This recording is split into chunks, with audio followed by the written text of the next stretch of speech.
You're watching Canadian Muslim News on Muslim Network TV. From Toronto, Ontario, this is Saamiyah Syed. Welcome to the show. Joining us shortly is Sister Zahirah Eppard on Muslim Home's latest issue, Developing a Child's Life Skills. But first, let's take a look at some headlines.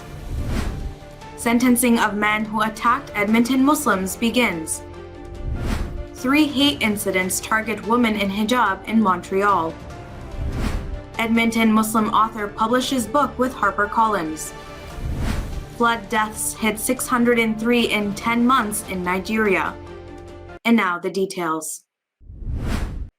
The sentencing of Richard Bradley Stevens, who attacked a Muslim mother and daughter in Edmonton in December 2020, has begun Monday in a provincial courtroom. Stevens pleaded guilty to multiple charges earlier this year. The victims' identities have not been disclosed due to a publication ban. The mother and daughter came to Canada after escaping the civil war in Somalia. A statement read by the family members describes the horror felt by the victims. According to the statement, the attack shook their confidence in Canadian multiculturalism and terrified Muslim women across the country. The attack was a precursor to a string of hate-motivated incidents against Muslim women in Edmonton. 3 separate hate incidents targeting women wearing hijab have occurred in a borough in Montreal. Local media report that the borough's police say the 2 attacks seem to be connected. 2 veiled women were targeted in their cars in separate incidents for wearing hijab and threatened for their religion. The 3rd incident occurred at a workplace where a hijabi woman was allegedly verbally attacked. The borough's police are not disclosing further information, citing the confidentiality and protection of the people who provided information. The Muslim community in the borough has expressed concerns regarding the incidents. The borough's mayor, Christine Black, has condemned the attacks. Rahma Mohammed, an Edmonton author, has secured a 2-book deal from a renowned English-language publishing house, Harpercollins. Mohammed's book, Dear Black Child, written under her pen name Rahma Roda, is the first one. The book, released on September 27th, is available online and in stores in Canada and the United States. The Somali immigrant had a hard time finding Black Muslim characters in books. The lack of representation in children's books prompted her to write when she had her own children. She has previously self-published 2 children's books. The first was Muhimma's Quest in 2017. The next year, she published Little Brother for Sale. The death toll in Nigeria's floods have hit 603, while roughly 2.5 million people have been displaced, according to the country's disaster management minister. According to the minister, the flood has spread to 30 states out of 36. The flood has destroyed more than 8,000 houses and damaged more than 300,000 hectares of farmland. A weather and climate journalist says that the release of excess waters from the Lagdo Dam in neighboring Cameroon, the rising water level in major rivers, and climate change have caused the damage. Nigeria is the most populous country in Africa, with an estimated 221 million people living in the country in 2021. That's it for the news. Now, every week, Muslim Home releases a parenting newsletter on a new topic. One of their latest issues discusses developing a child's life skill. Joining us now is Sister Zahirah Eppard, the Director of Education of Sound Vision, to share more on the week's issue. Welcome, Sister Zahirah. It's a pleasure to have you on the show again. Always a pleasure to meet with you, Sister Saamiyah. Likewise. Sister Zahirah, as I mentioned before, the issue of Muslim Home that we are discussing today is regarding developing life skills. One important part of this is developing interpersonal skills. So can you tell me, why focus on interpersonal skills for this time's issue? So I don't think there could be an issue more important than communication to either adults or children. And children learn very organically how to communicate and how to interact with all kinds of people in their families, strangers. And they do that largely from the modeling of their parents at a young age. And so by focusing some attention on helping parents understand how they can help children develop in these areas, then they can focus on things like learning to be an active listener, how to give full attention to someone, how to provide feedback to someone in a conversation, and how to give, our undivided attention to someone so that we suggest by our behavior and our words that what they're saying is important to us. Again, these are life skills that can be beneficial at various times, from childhood to adulthood. Mhm. Now, I know in your newsletter, you delve into these tips a lot more in more detail and give almost a step-by-step guide. But if you can share about 2 skills and how parents and adults can encourage the development of these skills, can you share how they would go about this? So, I mean, one interesting area is to talk to children, and we have to use age appropriate language for sure, but to talk to children about 2 different types of communication. One is verbal and one is nonverbal communication. So, by our words, we may be making a statement, but by our actions could be speaking in exactly an opposite direction. And so children can pick up, and they learn to pick up, especially before they develop language skills, on nonverbal communication. And so by enhancing their understanding of that, it helps them at a young age and at a later age and into their work lives. I think another thing to think about is to think about how we give feedback during a conversation to show that we're listening. And sometimes what we do is when we are talking, we might nod our head. That just means I agree with you. I understand what you're saying, and I want to hear you say more. Another area is by making sure that children are patient in conversation, that they're not trying to talk over one another, and that they're developing those skills of actively listening.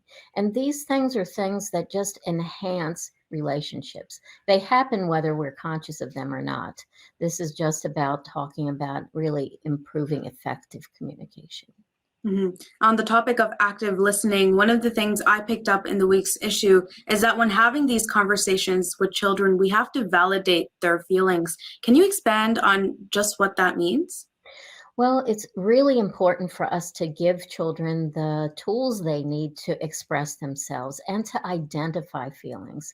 Feelings sometimes, especially in different cultures, are not always associated with positive things. Sometimes we discourage children from expressing negative feelings or feelings of frustration. We teach them actually to suppress feelings, and that's not okay. It's not okay for young kids, it's not okay for adults. But one of the things I liked about what we talked about in the issue was the use of what we call a feelings wheel.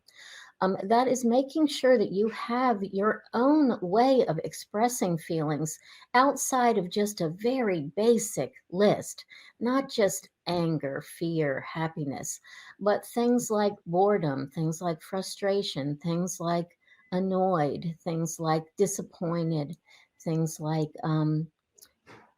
feeling maybe alienated. Those kinds of things mean different things, and by helping children pinpoint their feelings, we can help identify the source of maybe frustrations or anger and teach them how to then resolve those problems. Mhm. And on the topic of communication and verbal expression, something that I couldn't help but wonder to myself when reading this is that culturally, there is some kind of expectation that kids should not express themselves as much. It's seen almost as dissidence or talking back. And I know many parents do it because they were expected to be the same, but why should we move away from this kind of parenting, and how do we do that? Oh, that's a big question. We have a short amount of time. I think that this is why we like to provide articles on a wide variety of topics from a wide variety of experts, about parenting and especially about communication. I think that it's convenient for us to often just ask children to be silent, and to expect that that silence is obedience. That's really not the way the Prophet ﷺ showed us an example in parenting, or an example in the way he taught adults about the beauty of this religion. It's really important that people get an opportunity to ask questions, to be heard, to express their concerns or doubts. And children fall into that category too. And when we don't engage them this way, they fill in the gaps themselves.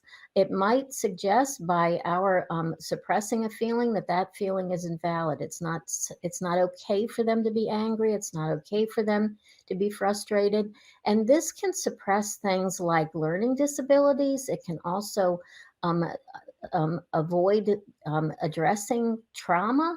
And trauma doesn't go away just because we don't talk about it. It manifests itself, and it often hurts us physically and emotionally. And that is the source of many adults' problems, also, when it's not dealt with at an early age. And linking back to what you said earlier, the way to overcome this then is to try out some of those communication strategies, active listening, and the like. Right.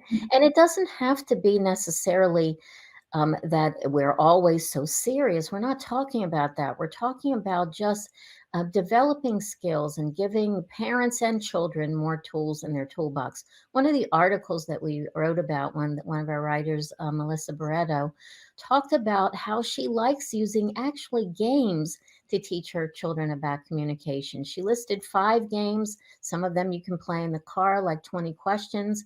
Others you might need to play where you have tools to work with, like blind drawing. These enhance the way you listen.